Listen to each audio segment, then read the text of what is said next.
Assalamualaikum warahmatullahi wabarakatuh. Innal hamdalillah nahmaduhu wa nasta'inuhu wa nastaghfiruh wa na'udzu billahi min shururi anfusina min sayyiati a'malina.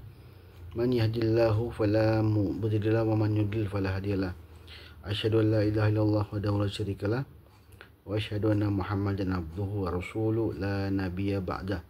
Allahumma shalli wa sallim ala sayyidina Muhammad wa ala alihi wa sahbihi ajmain, amma ba'd.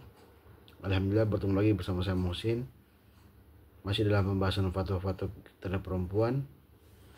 Tidak lama lagi akan selesai pembacaan kita. Jadi insya Allah buku ini akan saya baca sampai selesai dan sekaligus menggambarkan kepada kita semua bagaimana fatwa-fatwa kepada perempuan, dan ini untuk berguna untuk khususnya anak kita, anak remaja kita, bahkan ibu-ibu. Yang saya hormati para habaib, para kiai, para ulama, dan jamaah muslim di masjid berada yang menyaksikan video ini. Kita masuk ke pasal ke-62. Masih dalam kitab Abdullah bin Mahfuz Al-Haddad. Di sini beliau ditanya tentang hukum memakai sarung tangan dan sarung kaki. Apakah tidak memakai sarung kaki dan sarung tangan hukumnya haram? Ataukah kondisi yang mewajibkan wanita itu memakai sarung kaki dan sarung tangan? Apakah yang menyebabkan, atau apakah kondisi apa yang menyebabkan perempuan harus mewajibkan memakai sarung tangan dan sarung kaki? Nah, beliau menjawab, sungguhnya tidak ada teks yang dalam syariat yang mewajibkan wanita memakai sarung kaki dan sarung tangan. Hal itu adalah pendapat dari sebagai ulama yang mewajibkan wanita-wanita memakai keduanya di hadapan laki-laki perempuan, di hadapan laki-laki yang bukan mahramnya. Akan tetapi sebagai ulama tidak menganggap bahwa wajah dan telapak tangan wanita adalah aurat, dan bahkan telapak kakinya sekalipun di hadapan laki-laki yang bukan mahramnya tidak masalah. Kewajiban laki-laki adalah menundukkan pandangannya seperti yang diwajibkan oleh Allah dalam Quran surah An-Nur. Sedangkan wajiban wanita adalah menutupi anggota leher tubuhnya yang menjadi fitrah sebagian rambut dan leher, dada, anggota badan lainnya, dan betisnya. Bahkan Fatimah binti Qais, ketika beliau menyuruhnya menunggu masa iddah di rumah Ummu Syuruk, beliau bersabda, la inna Ummu Syarika akhiratun dhaifani fa ahsya an yasqita inda khamarika aw yankashifu anka saqaka fayarunu inka tarakihinna. Jangan Ummu Syarik, banyak tamu, aku khawatir kerudungmu terlepas, kata Rasulullah.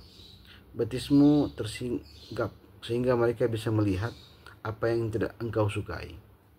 Hadis riwayat Muslim. Dan bagaimanapun juga wanita yang memakai sarung kaki dan sarung tangan, maka mereka telah mengerjakan kebaikan, menjaga dirinya, menghindari perbedaan para ulama, dan mereka mengikuti istri Rasulullah. Dalam hal ini perintah berhijab, maka itu adalah pekerjaan baik dan menutup aurat yang dianjurkan, tapi dengan syarat tidak meyakini bahwa hal tersebut menjadi wajib. Jadi ingat, meskipun ada ulama mengatakan itu wajib, tetapi kita dalam syariat itu tidak mau mengatakan itu wajib. Mengapa demikian? Karena tidak ada perintah syariatnya seperti itu. Tetapi jangan menganggap orang-orang yang tidak menggunakan sarung tangan dan kaki itu berdosa seperti itu. Memakai sarung kaki dan tangan adalah sebagai kewajiban, itu tidak apa-apa. Tapi jangan juga menyalahkan orang-orang yang tidak memakai sarung tangan, dan juga tidak meyakini bahwa orang-orang yang tidak memakai sarung tangan itu adalah melakukan haram. Wallahu a'lam bishawab. Demikian. Betul-betul beliau adalah ulama yang moderat. Ada pertanyaan juga tentang masalah beberapa hukum dan nifas. Banyak wanita yang lalai dalam urusan nifas. Ketika sudah suci atau nifasnya yang 40 hari sudah berlalu, kemudian wanita itu meninggalkan sholat dan puasa dengan alasan nifas. Karena ketidaktahuan mereka dan wali mereka mengenai perkara ini, kedua darah yang keluar tanpa janin dan nifas, maka bagaimana hukum darah itu? Jadi dia nifas tapi istilahnya dia keguguran. Apakah darah tersebut memperbolehkan wanita itu tidak sholat dan puasa, dan sebagian wanita mengalami kebasahan setelah masa suci dari haid dan nifas, sehingga terkadang menyebabkan wanita tersebut meninggalkan sholat dan puasa. Dikarenakan hal itu, mohon penjelasannya. Nah, beliau menjawab, sungguhnya urusan tersebut sangat penting dan sangat sedikit pengetahuan hal tersebut. Dan mengenai sholat, maka itu lebih penting lagi, karena sholat itu wajib diganti. Dengan puasa harus diganti juga. Dan dalam permasalahan seperti ini memang rumit bagi kalangan ulama fikih. Bahkan tidak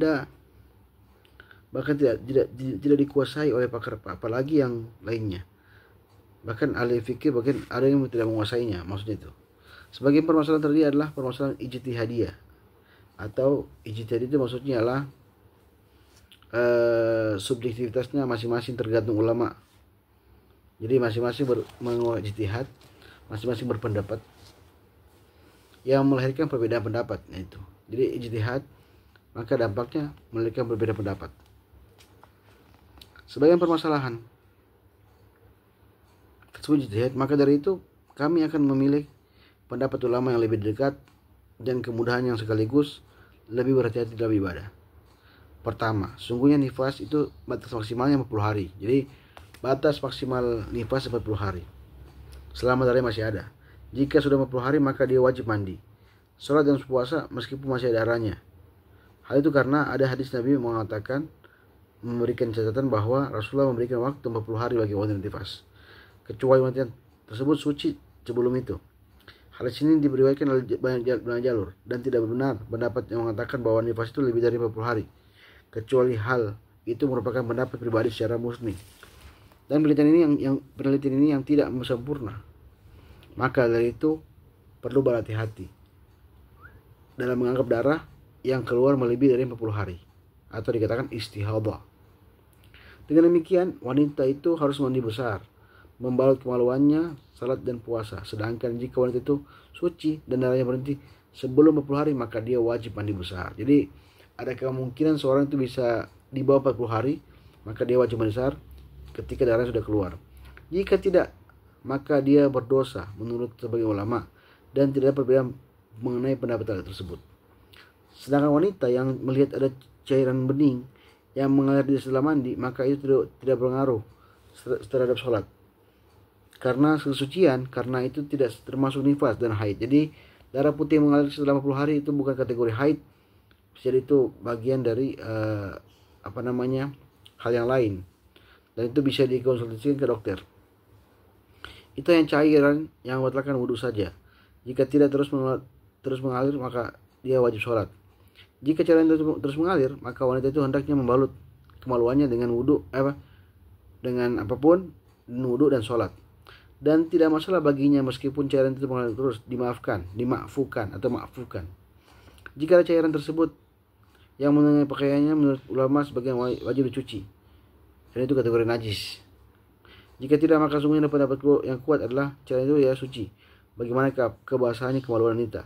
Dan janganlah kalian meninggalkan sholat dan puasa karena hal tersebut. Jadi hal tersebut jika ada keluar, maka itu wajib sholat, jika sekiranya sudah 40 hari lebih.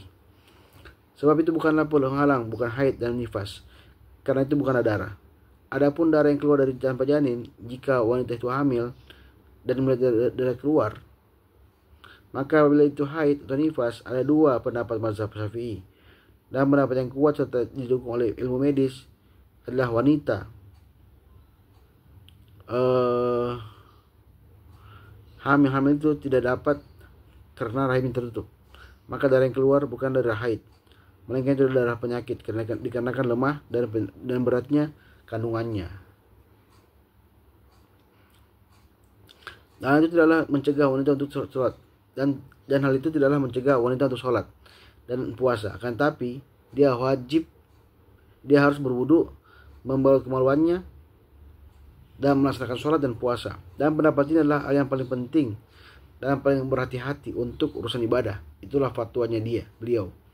Sedangkan jika darah keluar tersebut setelah keluarnya janin, meskipun keguguran kecil atau keluar karena operasi, maka darah itu keluar dari kemaluan wanita itu dianggap nifas dan dihukumi nifas. Jadi kalau misalnya dia bed rest kemudian gugur, maka dia juga nifas. Ataupun dia melahirkan secara sesar, maka itu juga nifas. Maka dia tidak boleh sholat selama 40 hari. Setelah itu dia harus mandi besar, sholat dan mengganti puasa yang tinggalkannya.